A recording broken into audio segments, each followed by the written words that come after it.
നിങ്ങളുടെ favourite shows ഇനി ഒരിക്കലും മിസ്സാവില്ല. ഇപ്പോൾ C5 കാണും നിങ്ങളുടെ ഫേവറേറ്റ് ഷോസ് തികച്ചും സൗജന്യമായി. എല്ലാവരോടും എല്ലാ സത്യങ്ങളും തുറന്നു പറയാൻ ഒരു മുഹൂർത്തം കാത്തിരിക്കുക ഞാൻ. അത് കഴിഞ്ഞാൽ നമ്മൾ ഭാര്യാഭർത്താക്കന്മാരാണ്. അല്ല, എന്തോ മനസ്സിൽ വെച്ചുകൊണ്ടാണല്ലോ സംസാരിക്കുന്നത്. എന്താന്ന് തെളിച്ചു പറയേ. വേറൊന്നും അല്ലടോ. ഒരു പെൺകുട്ടി ഏറ്റവും സുരക്ഷിതമായി ഉറങ്ങുന്നത് അവളുടെ അച്ഛനമ്മമാരുടെ സാന്നിധ്യത്തിലാണ്. അതുകൊണ്ട് പറഞ്ഞേ ഉള്ളൂ. താൻ ആവശ്യമില്ലാത്ത ടെൻഷനൊന്നും എടുത്തു വെക്കണ്ടല്ലോ. നല്ല കുട്ടി അവള്. എല്ലാ കാര്യങ്ങളിലും ഒരു പക്വതയുണ്ട്. ഞാനിന്ന് കുറേ നേരം സംസാരിച്ചു. ചില കാര്യങ്ങൾ പറയുന്ന കേട്ടാലേ അതിശയത്തോടെ നമ്മൾ ഇരുന്നു പോവും. ഒരു കാര്യം ഉറപ്പിച്ചു പറയാം, ആ കുട്ടിയെ മരുമോളായി കിട്ടുന്നവരുടെ ഭാഗ്യമാ. അമ്പാടിക്കാരുടെ ഭാഗ്യം. അമ്പാടിക്കാരോ? കൃഷ്ണനാണ് തന്റെ കഴുത്തിൽ താലി കെട്ടിയതെന്നും കൃഷ്ണന്റെ ഭാര്യയായിട്ടാണ് താൻ ജീവിക്കുന്നതെന്നും അല്ലേ അവള് പറയുന്നത്. അങ്ങനെ ഒരാൾ അമ്പാടിയിലേക്കല്ലേ പോകേണ്ടത്? കളിയാക്കിയതാണല്ലേ? ഏയ് അല്ല.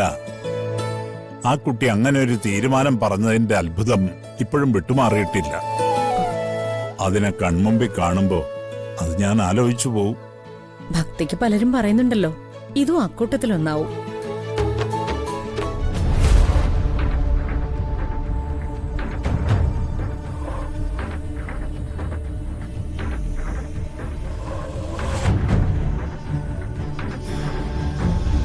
ഈ നമ്പർ നിലവിലില്ല. ദയവായി നിങ്ങൾ ഡയൽ ചെയ്ത നമ്പർ പരിശോധിക്കുക. ശരത്തെ, എന്നെങ്കിലും ഒരിക്കൽ നിന്നെ ഞാൻ കണ്ടുപിടിക്കും. അതിനെനിക്ക് നിന്നേക്കാൾ വലിയ ആളായല്ലേ പറ്റൂ. അതിനെന്റെ മുൻപിൽ ഒരു വഴിയേ ഉള്ളൂ. വരുണിന്റെ ഉത്തമ ഭാര്യയായിട്ട് അഭിനയിക്കുക. കണക്ക് പറഞ്ഞ് പണം തന്ന നിലയ്ക്ക് കൂടുതലൊന്നും ഇപ്പൊ ചോദിക്കാൻ പറ്റില്ല. സ്നേഹം കൊണ്ടേ കൈക്കലാക്കാൻ പറ്റൂ.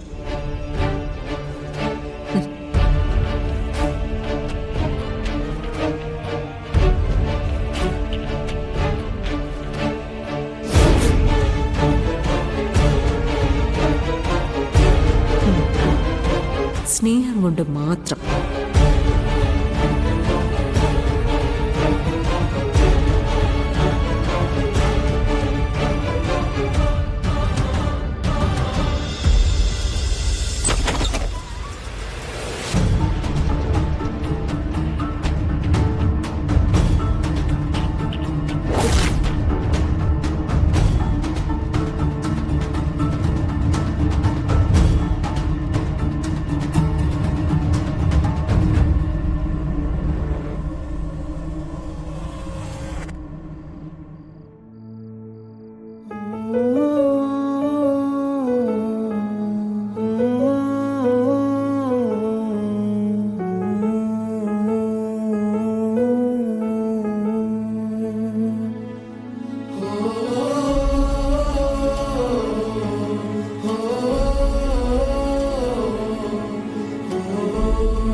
പ്ലീസ്.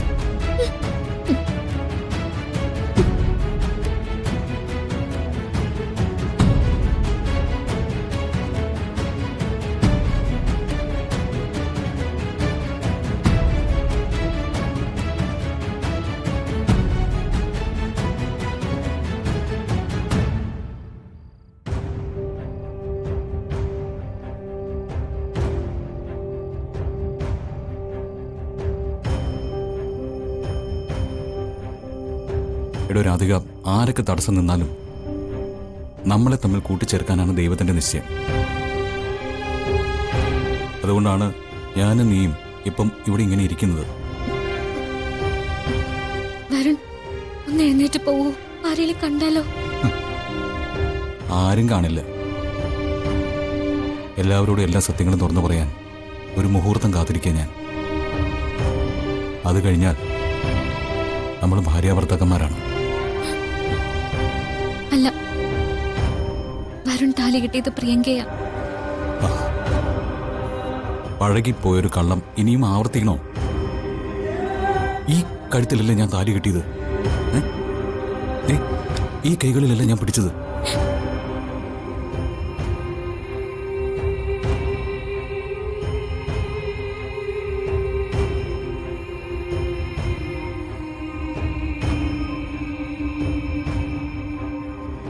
അവളെന്റെ അനിയത്തി. അവളുടെ ജീവിതം എനിക്ക് പ്രധാനപ്പെട്ടതാ. എടോ, അവൾക്ക് എന്റെ ഭാര്യ പദവി ആവശ്യമില്ല. അവൾ എന്നോട് ആവശ്യപ്പെട്ട പണമെല്ലാം ഞാൻ അവൾക്ക് കൊടുത്തിട്ടുണ്ട്. അവൾ അതുകൊണ്ടാണ് പോയത്. അവൾ ഇപ്പൊ തിരിച്ചു വന്നിരിക്കുന്നത് കൂടുതൽ വിലപേശലിന്. ഇനി അവൾ എത്ര ചോദിച്ചാലും അത് ഞാൻ അവൾക്ക് കൊടുത്തിരിക്കും. കാരണം അത് നമ്മൾ ഒരുമിക്കുന്നതിനുള്ള പ്രതിഫലമാണ്.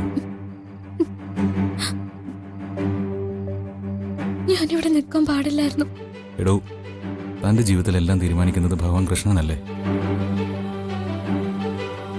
ഇതും ഭഗവാന്റെ തീരുമാനമല്ലേ?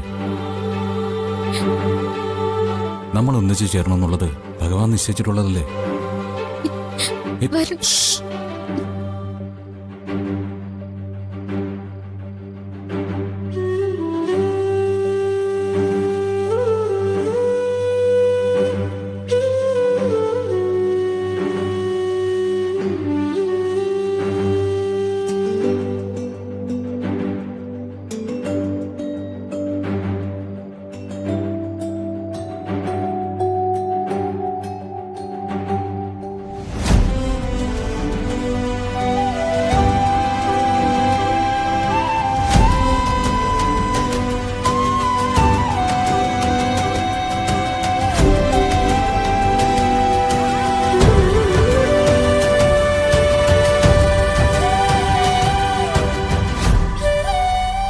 പാത്രം ആരാ താഴെ വെച്ചത്?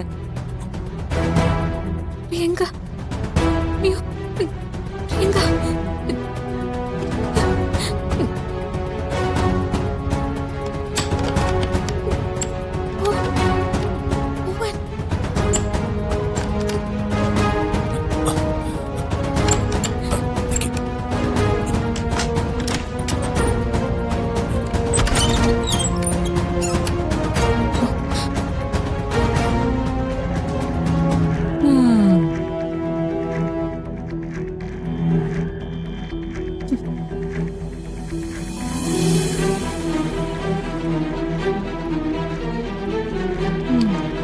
കണിമംഗലത്ത് സുഖിക്കാൻ വന്നതല്ലേ? ഇങ്ങനെ തന്നെ കിടക്ക്. ഡൗൺലോഡ് ചെയ്യൂ C5 ആപ്പ്. കാണൂ എല്ലാ എപ്പിസോഡുകളും സൗജന്യമായി.